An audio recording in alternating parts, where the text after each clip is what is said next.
The taxi is outside, engine idling, and your keys are gone. You pat every pocket, check every counter, dump your bag on the floor. And somewhere in that frantic spiral, you think, I just had them in my hand. We have all been there, not once, not occasionally, but hundreds of times across a lifetime, losing the same keys, the same remote, the same reading glasses, the same wallet. The problem was never your memory. The problem is that our objects are dumb. They exist in physical space, but nowhere else. That is finally changing. The average human spends 6 months of their life just looking for lost items. 6 months of staring under car seats, patting down pockets, and retracing steps in a panic. But what if your living room had a search bar? What if the physical world became as searchable as a PDF? We are entering the era of the searchable life, and it is going to save you more than just time. It is going to save your sanity. The first serious attempt at an answer came in the form of a small white disc. Apple AirTags arrived alongside a growing category of Bluetooth trackers, Tile being the most well-known. And for the first time, the solution to losing things was not a better memory or a dedicated hook by the door. It was a signal. You attach a tracker to your keys, your wallet, your bag. When something goes missing, you open an app and the tracker beeps. Your phone tells you the general location. You walk toward the sound. Problem, more or less, solved. Except not entirely, because here's what actually happens. You open the app, it tells you your remote is in the living room. You go to the living room, the remote is definitely in the living room, but you are now on your hands and knees, arm buried in the gap between the sofa cushions, following a faint electronic beep like you're playing the world's most frustrating game of hot and cold. The tracker narrowed the search from the whole house to one room. That's genuinely useful, but you are still searching. The work is still yours. The technology handed you a smaller haystack, but the needle is still hiding. This is where we are today. Better than before, not yet good enough. And the reason it falls short is structural. Stage 1 is spatial. It tells you where something is in the world, a room, a building, a general zone. That's all it knows, and that's all it can tell you. The next stage is something fundamentally different. It's not about location, it's about context. But the real shift happens when you stop asking your phone where something is and start asking your eyes.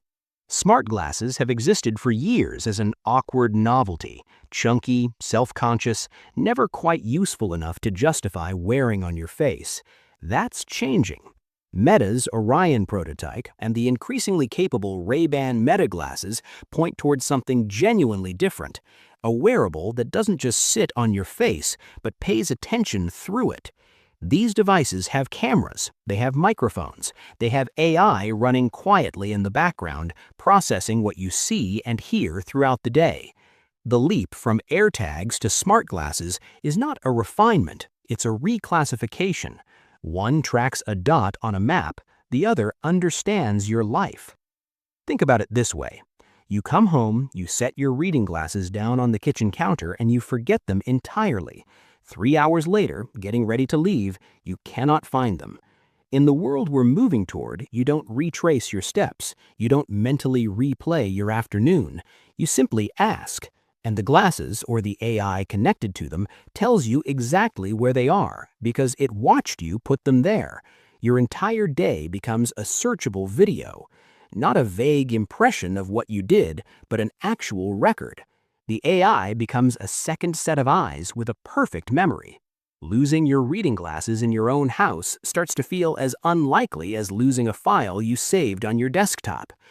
This stage is close, not science fiction. Consumer hardware is already moving in this direction, and within a few years, the gap between a tracker that beeps and a device that genuinely remembers will close considerably. But even this has a ceiling, because the glasses still require you to ask.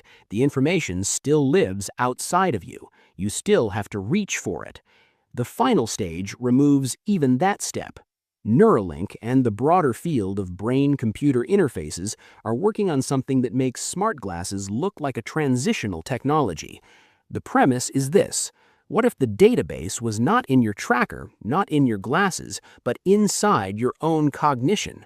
Not as a metaphor, as a literal, searchable layer of memory built into how your brain retrieves information. Combine that with ultra-wideband technology, which can pinpoint the location of a tagged object within centimeters anywhere in an environment, and the experience of losing something doesn't just get easier to resolve, it ceases to exist as an experience at all. You don't search for your grandfather's screwdriver, you don't even consciously ask where it is. Your hand simply moves toward the garage shelf, third row, left side, because the data is already woven into how you reach for things. The boundary between remembering and knowing collapses entirely.